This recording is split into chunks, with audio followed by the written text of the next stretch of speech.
Тапшыруыбызның кунакхана сәхфәсе белән дәвам итәбез. Бездә кунакта Татарстанның атказанган артисты, танылган җырчы Лилия Муллагалиева. Лилия, исәнмесез? Хәерле иртәләр, Илдар, Ландыш, хәерле иртә, хөрмәтле телевизор караучыларыбыз. Тормышта нинди яхшы әйбер бар дип сораса килә яңгырлы төксө көннәрдә?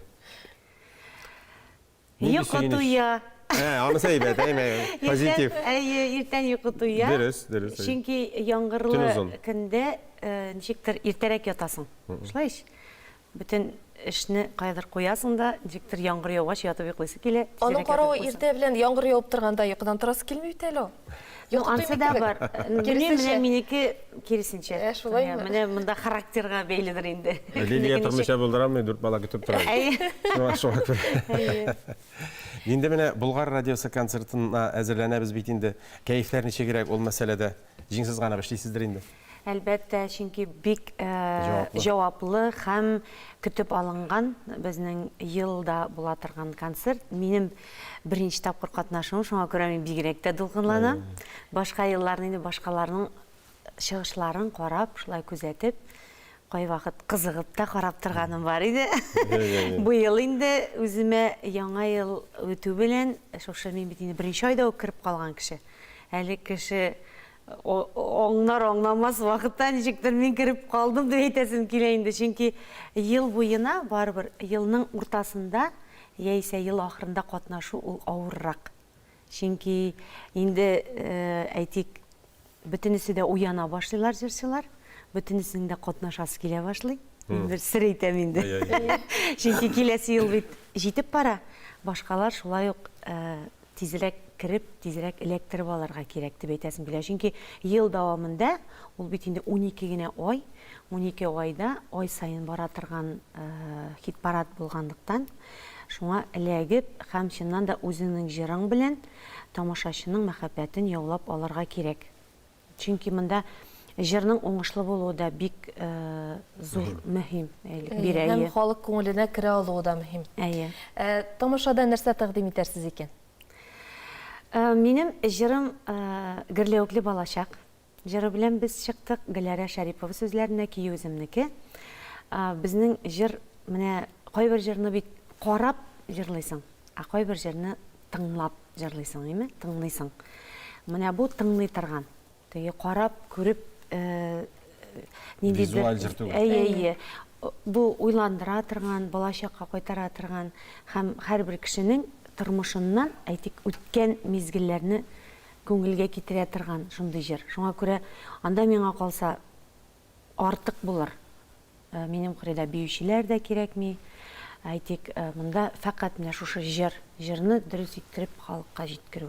Аның эчтәлегенә игътибар итәргә кирәк демәк. Гомумән менә еллар узган сайын җырларның эчтәлегенә, ниндиләренә күбрәк игътибар итәсез үзегез? Ниндиләрен сайлыйсыз? Тематик яктан. Ул менә чыннан да яшь барган сайын тирәнрәк керәсең. Хәтта үзең үзгәртәсең.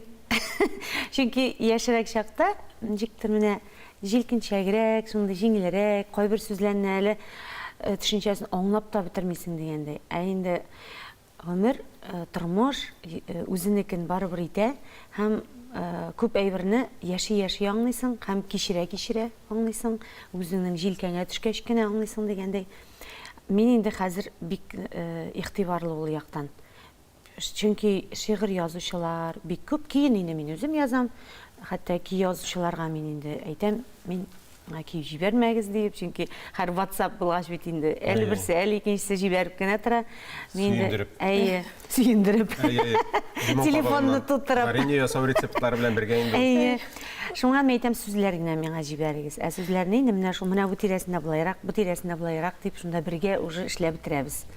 Лилия моннан 20 еллар без сезнең белән бергә эшләгән идек, бик бергә эшләп йөри идек гастрольләрдә дә. Мин күргәнем юк, сезнең җыр язганы бу соңрак елларда барлыкка килгән ачылган бер сәләт булды ахыр әйме?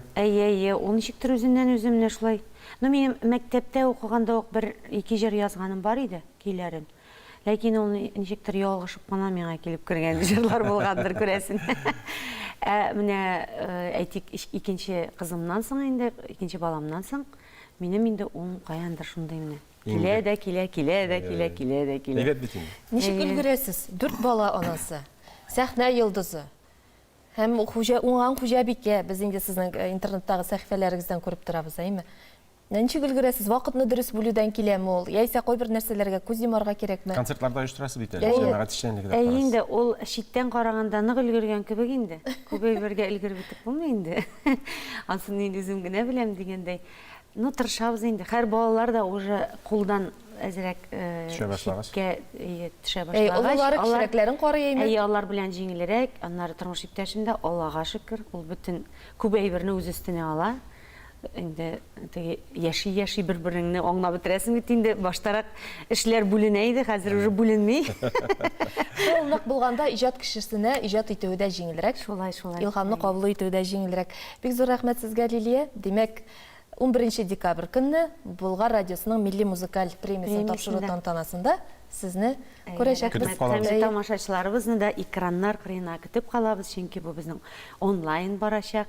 Рәхәтләнеп, үзегезнең тәмнушкаларыгызны алдыгызга куеп, туганнарыгыз белән җыелып, шундый бик матур концерт карап, күңел ачып, бер җырга, моңга сихерләнеп утыра аласыз. Тәмлешкәләр арасына ниләр җиләк-җимешләр, яшелчәләр кыстырырга да онытмасындар.